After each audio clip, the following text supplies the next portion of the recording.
My name is David Burnite. I'd like to tell you a little bit about my big grandma.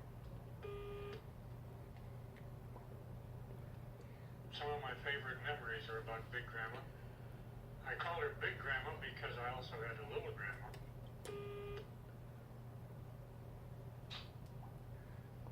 Big Grandma wasn't fat, she was just big.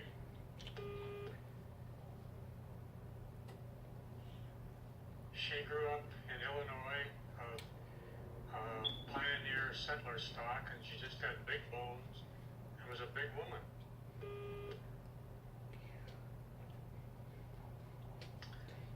When my mother was 13, Grandpa died, and so Grandma took over and went to work and raised all 3 children herself.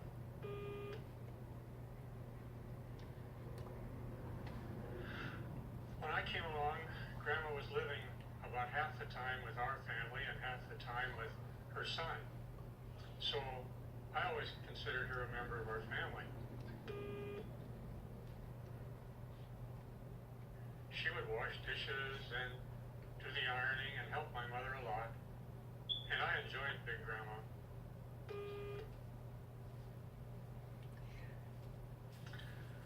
We had a cabin up in the mountains, and we'd go up every June, and Grandma would go with us.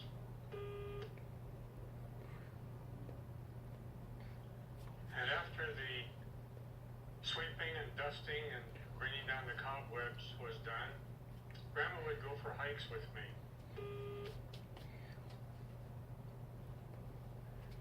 Now, she was an old lady, but she was a sturdy old lady.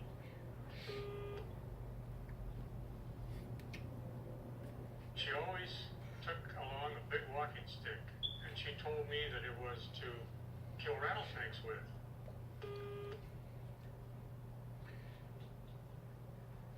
She had grown up in a place where the horses grazing on the prairie in Illinois were sometimes bitten by rattlesnakes, which would lie in the prairie clover. And so Grandma hated rattlesnakes, and whenever she would see one, she would kill it.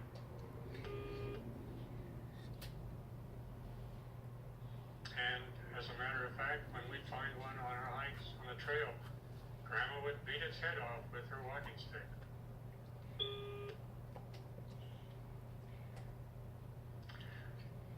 I think one of the funniest things that happened was one day when my dog Laddie cornered a skunk underneath our cabin.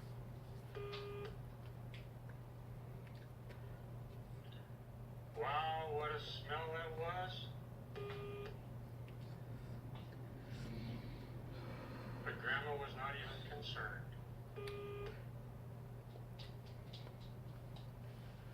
That was the day we discovered that Grandma had lost her sense of smell.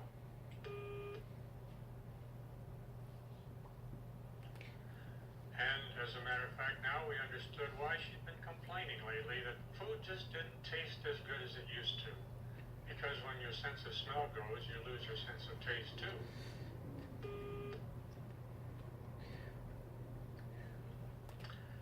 Grandma had been born in 1860, and she told me that when she was 5 years old, her father took her down to the railway crossing to see President Lincoln's funeral train go by.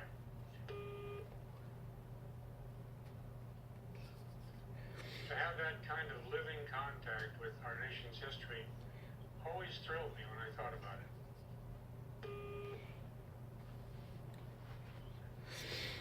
Grandma lived to be almost 102, and on her 100th birthday, President Eisenhower sent her a birthday card. Of course, he sent birthday cards to every 100-year-old person, but we always thought that it was very special because Grandma was very special to us.